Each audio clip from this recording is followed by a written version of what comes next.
Assalamualaikum warahmatullahi wabarakatuh. Perkenalkan, nama saya Nur Ahmad Bukhari dari kelompok 5 kelas 10 akuntansi 3 SMK Negeri 1 Makassar.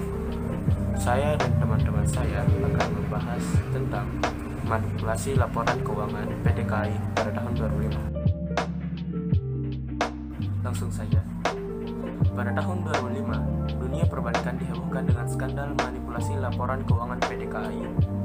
Hal ini diketahui pertama kali oleh Komisaris PT KAI yang sekaligus menjabat sebagai Direktur Informasi dan Akuntansi Direktorat Jenderal Perbendaharaan Negara Departemen Keuangan Hekinus Manao, di mana seharusnya perusahaan itu merugi, namun dilaporkan memperoleh keuntungan.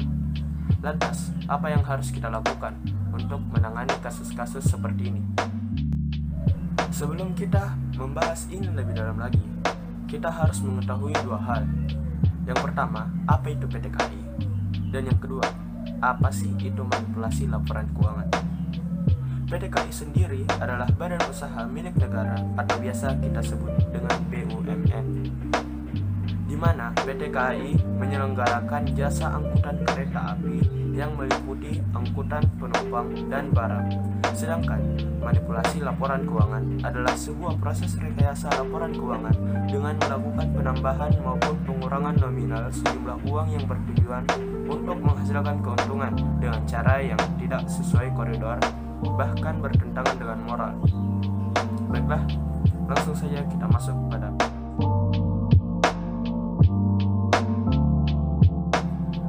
dalam kasus manipulasi laporan keuangan PT KAI, dideteksi melakukan kecurangan dalam penyajian laporan keuangan. Ini merupakan suatu bentuk penipuan yang sangat menyesatkan investor dan stakeholder lainnya. Kasus ini juga sangatlah berkaitan dengan masalah pelanggaran kode etik profesi akuntansi. Diduga terjadi manipulasi data dalam laporan keuangan PT KAI tahun 2005. Perusahaan BUMN itu dicatat meraih keuntungan sebesar 6,9 miliar rupiah.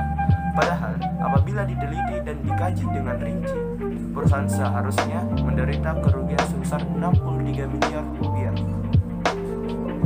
Kerugian ini terjadi karena PT KAI telah 3 tahun tidak dapat menagih pajak kepada pihak ketiga.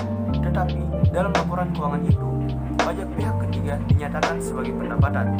Namun, berdasarkan standar akuntansi keuangan, ia tidak dapat dikelompokkan dalam bentuk pendapatan atau aset. Dengan demikian, kekeliruan dalam pencatatan transaksi atau perubahan keuangan telah terjadi di sini. Terdapat pihak-pihak yang menilai bahwa piutang pada pihak ketiga yang tidak tertagih itu bukanlah pendapatan, sehingga sebagai konsekuensinya PT KAI mengakui kerugian yang dialami.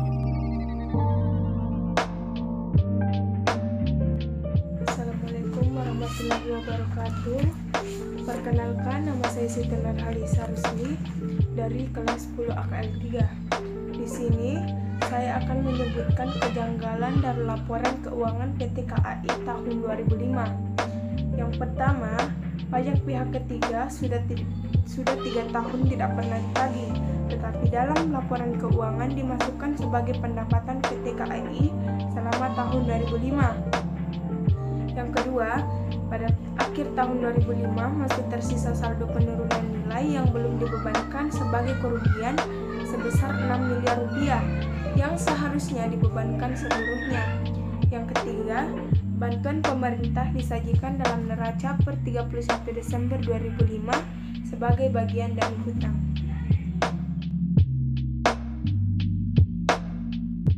Assalamualaikum warahmatullahi wabarakatuh. Saya Widya Faika. Saya akan menjelaskan dampak kasus terjadinya manipulasi laporan PT KAI, yaitu 1. Kesalahan dalam mencatat transaksi atau perubahan keuangan telah terjadi selama tahun 2005. Turunnya nilai persediaan suku cadang dan perlengkapan sebanyak 24 miliar yang diketahui pada saat itu dilakukan investasinya tahun 2002. Diakui manajemen PT KAI sebagai kerugian secara bertahap selama 5 tahun. 2. Transaksi masa sebelumnya yang masih belum terselesaikan. 3. Perubahan peraturan pemerintah atau termasuk peraturan perpajakan.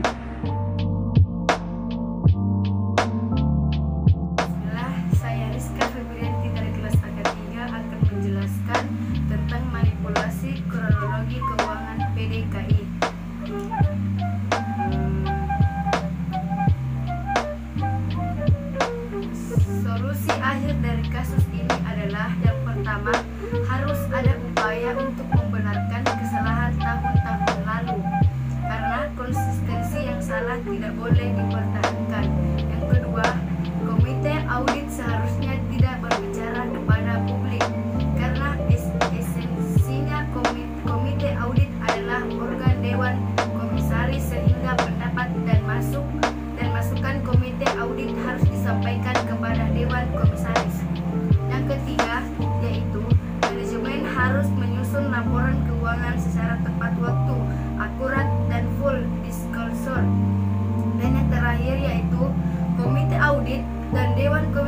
sebaiknya melakukan inisiatif untuk membangun budaya pengawasan dalam perusahaan melalui proses internalisasi, sehingga pengawasan merupakan bagian tidak terpisahkan dari setiap organ dan individu dalam organisasi.